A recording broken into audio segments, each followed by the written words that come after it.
जो तुम्हारे लिए काम करेगा उसके लिए अपना वोट डालो। और यही बात मैं आपसे कहने यहाँ आई हूँ। बहुत बिगाड़ दिया आपने इन लोगों की आदतें। इनको लगता है कि इनको काम करने की जरूरत नहीं है। चुनाव आएगा, धर्म का नाम ले लेंगे, आपका ध्यान भटका लेंगे। कभी किसी चीज बड़ी बात की कर ली आपके सामने, कभी कोई और बात कर ली, आपका काम नहीं करेंगे और आपके काम की बात भी नहीं करेंगे, लेकिन वोट उनको मिल जाएगा। ये आश्वासन उनके दिल में है आपकी तरफ से, और ये गलत है।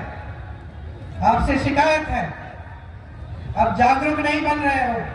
आपके बच्चे पलायन करके जा रहे हैं, नौकरी ढूंढने कहीं किसी शहर में भटक रहे हैं। आप बीमार पड़ते हो तो घबराहट होती है कि इलाज कैसे करोगे। प्राइवेट में जाना पड़ता है, प्राइवेट में पैसा लगता है। आपको बेटी की शादी करानी है, बच्चे की शादी करानी है, बच्चे की फीस भरनी है, किसी बड़ी परीक्षा के लिए तो पैसे इकट्ठे करने पड़ते हैं, कर्ज लेना पड़ता है, ब्याज लगता है। उम्र बीत जाएगी, ब्याज आप लौटा नहीं पाओगे। कर्ज भरते भरते और आपको कुछ नहीं दिया जाता। एक बार भी आपके कर्ज माफ नहीं किए जाते। किसके माफ हो रहे हैं मोदी जी के भारत में, बताइए किसके? नाम लो, अडानी जी के नाम लो, अंबानी जी के। इनके कर्ज माफ होते हैं। इनके पास पहले से हजारों करोड़ रुपए हैं। मोदी जी आपके गांव में नहीं दिखते, इनके बच्चों के शादियों में जरूर दिखेंगे। इनके बच्चों की शादियों में हाथ जोड़ते हुए, भोजन करते हुए। आपके कर्ज माफ नहीं होंगे, उनके कर्ज माफ होंगे।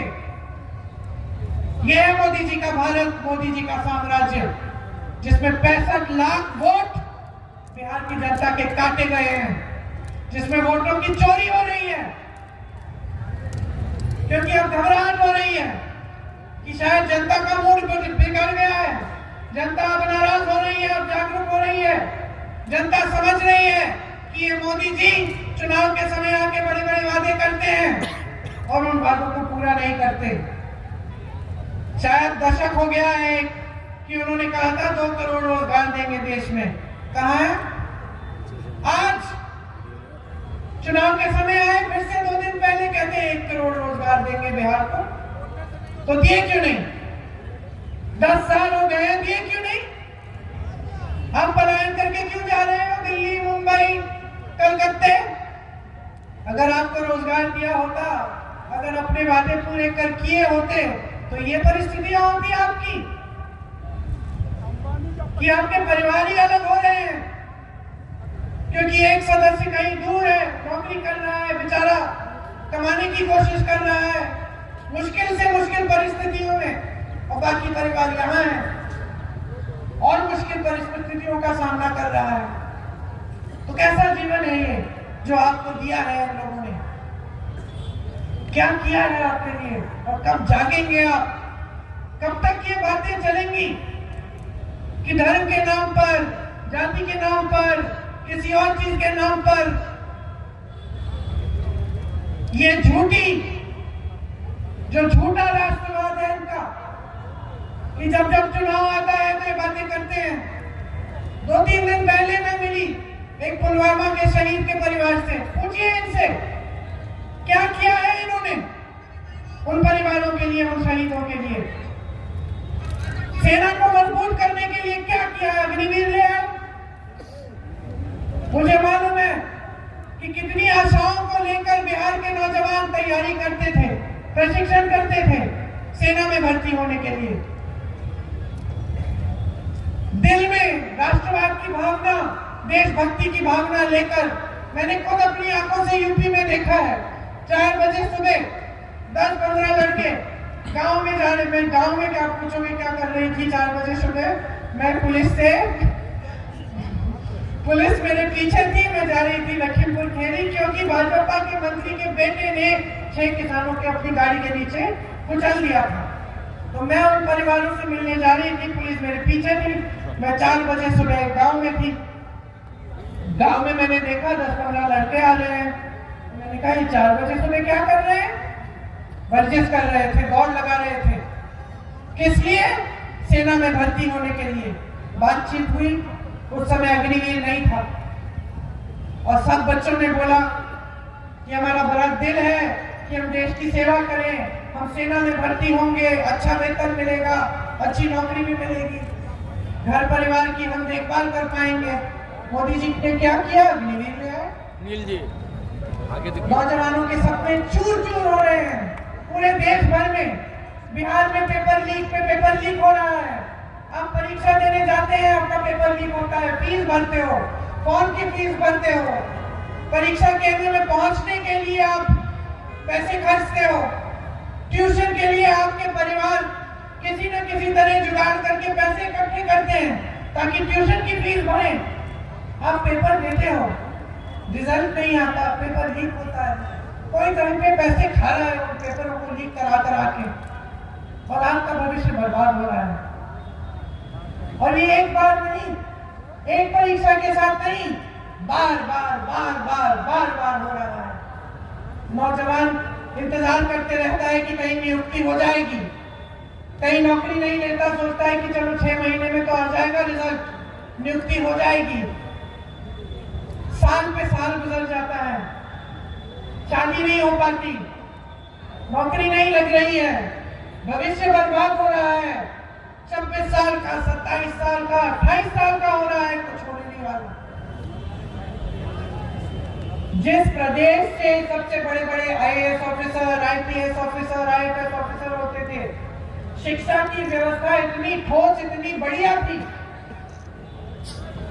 आज इस प्रदेश से एक भी पेपर का ठीक ढंग से रिजल्ट नहीं निकल रहा है। शिक्षा की व्यवस्था ठप हो चुकी है। बड़े बड़े नेता यहां से आते थे, ये थी आपकी महानता। देश का सबसे पहला दलित मुख्यमंत्री यही बिहार में, ये थी आपकी महानता। और आज कुछ नहीं मिल रहा है आपकी धरती को। आपने अपने खून और पसीने से सींची है ये धरती, आज भी सींच रहे हो। आज भी यहाँ का किसान दिन रात एक करके काम कर रहा है, कमा नहीं पा रहा है, ना उसे उपज का दाम मिलता है। यहाँ मखाने आप उगाते हो,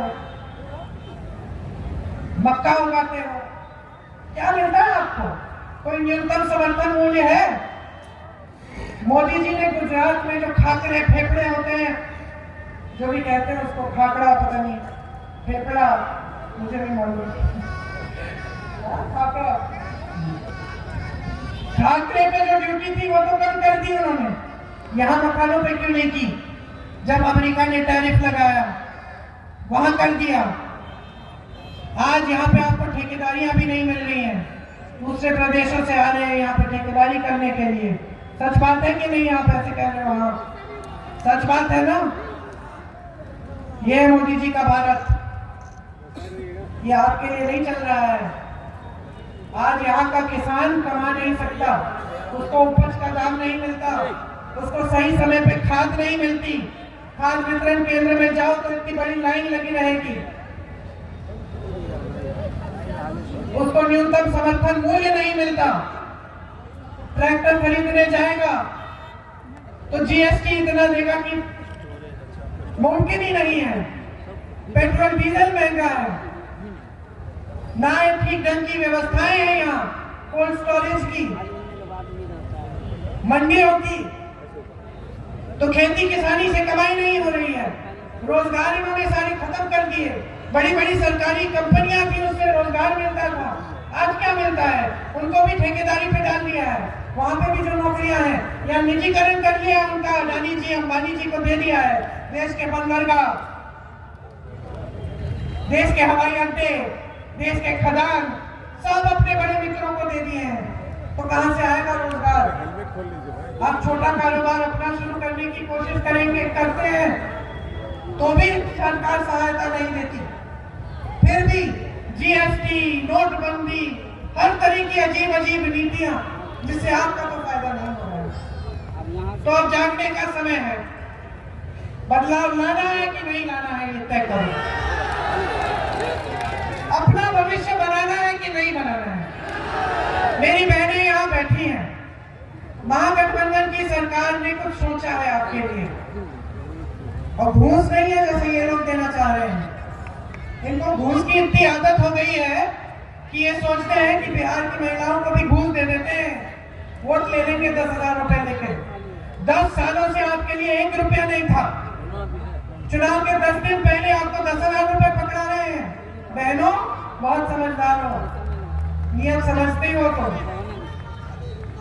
महिला हो, ये पुरुष नहीं समझेंगे, मैं समझती हूँ कि हम नियत को बहुत जल्दी समझ लेते हैं, है कि नहीं? ऐसे ही हो, सही बात है कि नहीं?